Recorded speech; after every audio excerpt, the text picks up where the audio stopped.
I'd like to say how very delighted I am to be here this evening.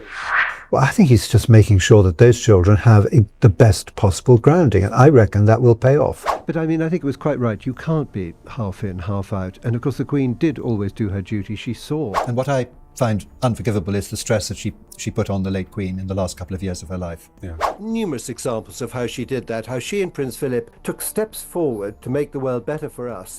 I pray that the blessing of Almighty God may rest upon your counsels. But the Queen was very worried about Prince Philip at that time because he was, stepping down from public duties. He was old and ill and, And in fact, he remained a fairly strong ally of Diana's throughout the turbulent years that followed. Trust had been broken, basically. Right. And so I think, as far as... I'd just love to say I don't know, because I think the thing is it's all up for grabs. I mean, It's all in the future. Right. The authenticness of him. He was unapologetically him at all times, no matter where he was, no matter who he was speaking to. 70 years has given the most remarkable, devoted service. Are confronted by a completely strange world and very little opportunity to find out what it's all about. Thanks to her, the Queen bestows over this country and indeed over the Commonwealth a kind of wonderful element and aura of calm and continuity. Things had got very bad at the time of the wedding and they had started to become estranged. This is not a surprise to anybody. It's really sad that it's got to this point, but I've got to do something for my own mental health, for my wife's. But at the risk of being controversial, will the arrival of Meghan Markle prove to be a bigger one in the long run? Who knows? For decades, the British royal family built its reputation on one thing above everything else: silence. Not denial, not deflection. Silence. The kind that gets passed down like an heirloom, worn quietly, never discussed. And for the most part, it worked. The public saw what the palace wanted them to see: dignified appearances, carefully worded statements, a family that seemed on the surface to hold everything together. But biographer Hugo Vickers has spent years getting closer to that surface than almost anyone outside the palace walls. And what he's now saying, when in a new book that's already sending shockwaves through royal circles, suggests that the image the family projected was hiding something far heavier than anyone knew. 2 secrets, 2 stories, both buried for years, and both, according to Vickers, far more serious than anything the palace ever officially acknowledged. If you want more deep dives like this, make sure to subscribe to Royal Archives. We start with Prince Philip. For most of his public life, Philip was the picture of physical endurance. Into his 90s, he was still appearing at engagements, still standing for hours, still projecting that iron composure the royals are famous for. When he finally stepped back from public duties in 2017, at the age of 95, the official line was simple: a planned retirement after a lifetime of service. Nothing alarming, nothing hidden. Except, according to Hugo Vickers, there was something hidden, something significant. Vickers claims that Prince Philip underwent surgery for pancreatic cancer, and not shortly before his death in April 2021, 8 years before it. 8 years. Even that number matters. Pancreatic cancer is one of the most aggressive diagnoses in medicine. It claimed David Bowie, Alan Rickman, both gone within weeks of their diagnoses becoming public. The survival statistics are brutal. And yet, if Vickers is correct, Philip was quietly carrying this for nearly a decade, attending state occasions, standing at the Queen's side, traveling, performing, saying nothing. The question that immediately surfaces is obvious. Who knew? Because if Philip was battling this from around 2013 onward, that covers some of the most publicly documented years of his later life. The Diamond Jubilee, multiple Commonwealth tours, years of engagements that would have been physically demanding for a healthy man half his age. A royal correspondent, Richard Kay, a man who has covered this family for over 4 decades, didn't dismiss the claim when it was raised. He pointed to something most people already know about Philip, but perhaps never fully appreciated. The Duke of Edinburgh operated by a code. Private life stayed private.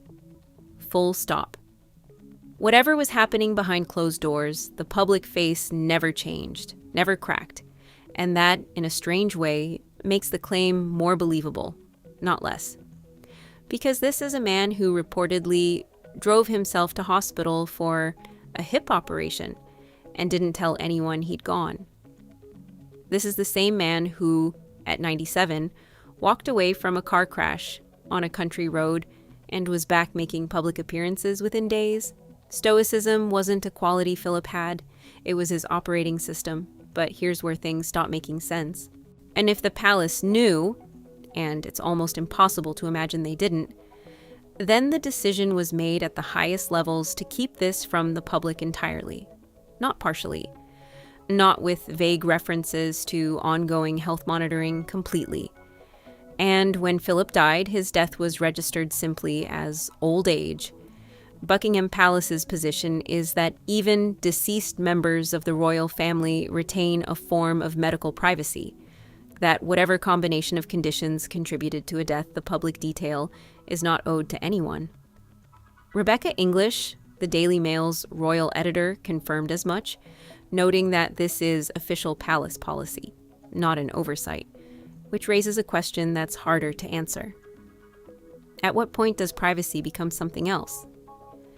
Philip served this country publicly for over 70 years, and his health, particularly in those final years, directly affected the institution he represented. And according to Hugo Vickers, the full picture of what he was carrying was never shared, not with the press, not with the public.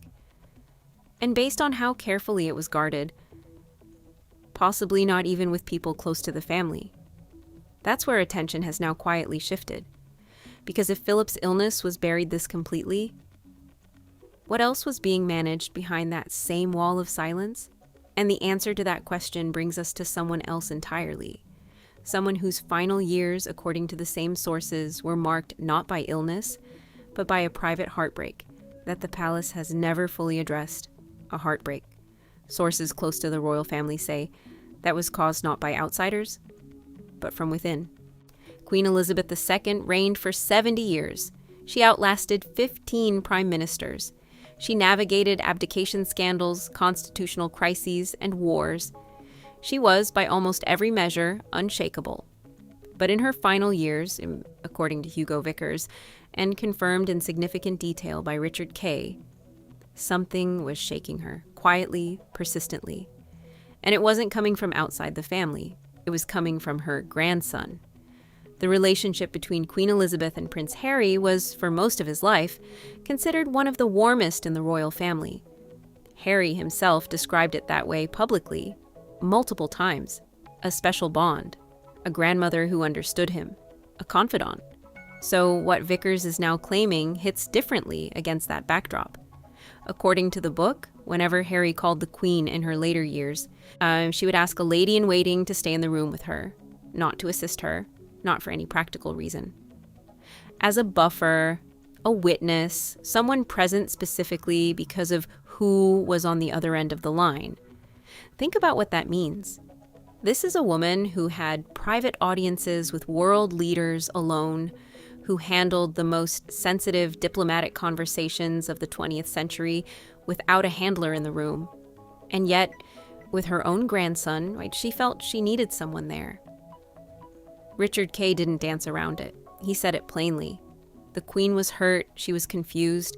She didn't understand why Harry did what he did. And this is the part that tends to get glossed over. She was worried, not about optics, not about press coverage, about what might happen to a private moment if she let her guard down. For there was reportedly an incident around the Platinum Jubilee in 2022. Harry and Meghan, according to sources, wanted time with the Queen, wanted photographs with her and the children, and she said no. Not publicly, not dramatically. Just no. Because, as Kay put it, she couldn't be confident what might happen to that photograph afterward. That is not a grandmother being difficult. That is a woman who had learned, through direct experience, that private moments had a way of becoming public ones. And across social media, when this detail emerged, one question kept coming up. If this was the reality of their relationship by 2022, what had happened to the warmth Harry described so openly? The answer, according to those close to the palace, wasn't a single moment. It was accumulation on decision after decision that chipped away at something that once seemed solid. Vickers puts it starkly. The distress the Sussexes caused the Queen in the last years of her life, he writes, cannot be overstated. Kay echoed it. He was there. He saw it. He said she chose her words carefully in public, never went on the attack, never responded in kind to what she was subjected to. But privately, the hurt was real and documented. Then there's the other claim, and the one that reframes the entire early chapter of Harry and Meghan's relationship. According to Vickers, King Charles, then Prince of Wales, warned his son before the marriage. The reported words were direct. Have fun, but don't marry her. Now. That line will land differently depending on who you are and what you think of the Sussex story. Some will read it as cold, dismissive. Others will read it as a father, one who rushed into his own marriage under enormous pressure and watched it collapse publicly, trying to give his son something he never had. Time, space, a way out before the door closed. Kay made that connection explicitly. Charles was haunted by what happened with Diana. The accelerated courtship, the pressure, the public collapse of something that was never given room to breathe, and whether his warning to Harry came from bias or from genuine experience. The fact that it was given at all tells you something about how the family read the situation from the beginning. Here's what's raising eyebrows now. If Charles warned him and the Queen was privately distressed, and Philip was quietly enduring an illness nobody was allowed to acknowledge, then what the palace was managing in those final years wasn't just one crisis, it was several, layered on top of each other. Each one handled the same way, internally, quietly, behind that same wall. And Hugo Vickers, as the biographer with decades of access and a reputation built on precision, has now put it on the record, not as rumor, not as speculation, as documented accounts from people who were there. The palace has not formally responded to the specific claims in the book. They rarely do. That silence, the same silence that surrounded Philip's diagnosis, the same silence the Queen maintained on calls with her grandson, is itself a kind of answer. It always has been. What Vickers has done is pull back one corner of that curtain. Just enough to show that what the public saw, the composed appearances, the careful statements, the dignified front, was only ever part of the story. The rest was being carried, in private for years, by people trained since birth never to let it show. And if this book is any indication, there is still more they haven't told us. Make sure you're subscribed to Royal Archives so you don't miss what comes next. Because if the palace's history tells us anything, this is never really the end of the story.